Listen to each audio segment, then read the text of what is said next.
This is Newcap News with Lauren Poland. Good evening and thank you for joining us. Well, people from across the country are in the border city for the chance to experience the best senior men's hockey has to offer, the Allan Cup. And that means big bucks for Lloydminster tourism. Kelsey Bloxham reports. It's game time here at the Wayside Inn, with the hotel operating at maximum capacity. It has been crazy busy. With teams and also with regular corporate groups. There's a mini turnaround going on as well, so there's a double jeopardy going on. And the staff here are at the top of their game. Well, it's not easy for anyone. I mean, you get that kind of increase in business, and of course there's stresses and stuff, but they're dealing with it well. And Wayside isn't the only hotel full. Calls to numerous others showed much of the same. A huge plus for a growing community. The Allan Cup is, it's not an event that happens in one day. It happens in a few days. So we've got people who are spending nights. Events that last longer than one day bring far more money into the community than, say, just a one-day event. But hosting an event of this size comes with a bit of pressure. I think it's just natural. I think we're getting so used to hosting these events. We're becoming better. We always learn from the last one, and we're getting better all the time at it. So the pressure is always there to perform, but I think that's what exhilarates a person. And the city is looking to make hosting events like this one a priority. For us, event tourism is really big. I mean, we don't have the mountains here. We don't have the West Edmonton Mall here, but we do have a lot to offer people that come in. And we do have the people and the restaurants and all that kind of stuff capable of hosting major events, conferences, meetings, anywhere from small to large scale. And back at the hotel, whether it's an event, corporate meeting, or the draw of the city itself, their main concern is just friendly service. Kelsey Bloxham, Newcap News.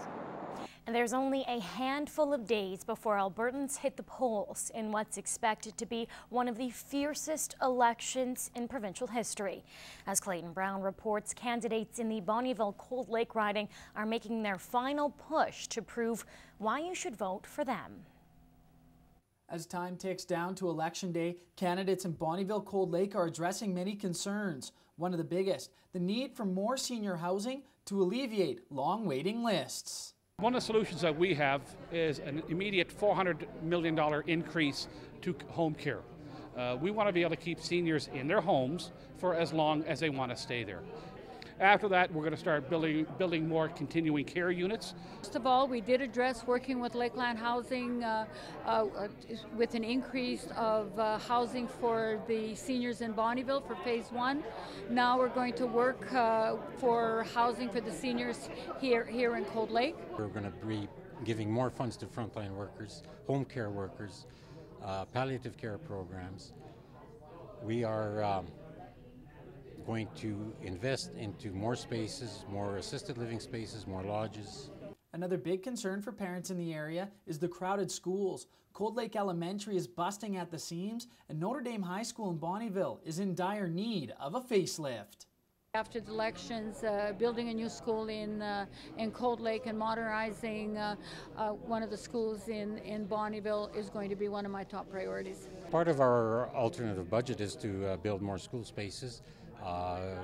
But to make sure that they are staffed, we are in our budget we have allowances for 1,400 new teachers, which would accommodate that. What I would personally like to see is stop this building to suit the needs of today, and let's start building a facility so that it has a capacity to expand to the future.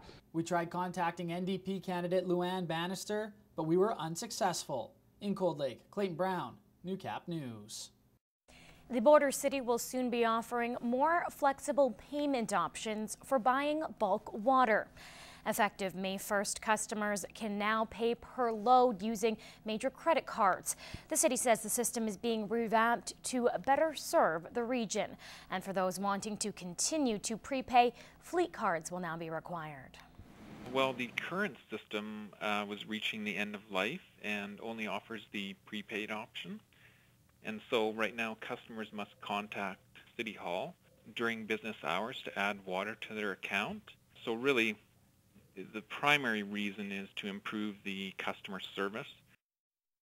The new system will be installed May 1st and 2nd. The city is trying to minimize service disruption the best it can. Well, Lloydminster better be ready for a flashy, high-energy show because local dancers have waited all year for this one. The 9th annual Dancing on the Border Festival kicked off this morning, and judging by the level of excitement, it's going to be a lively week. Elise Cox brings us that story. Dancers are busy squeezing in some last-minute rehearsals before they hit the stage at the Dancing on the Border Festival. JC Lloyd knows the ropes around here quite well and is patiently waiting her turn. We've been here like forever, like every year we've came here, and it's just a fun competition to come to, and everybody's interested in different dancing. Dance categories range from jazz to ballet and even ethnic styles.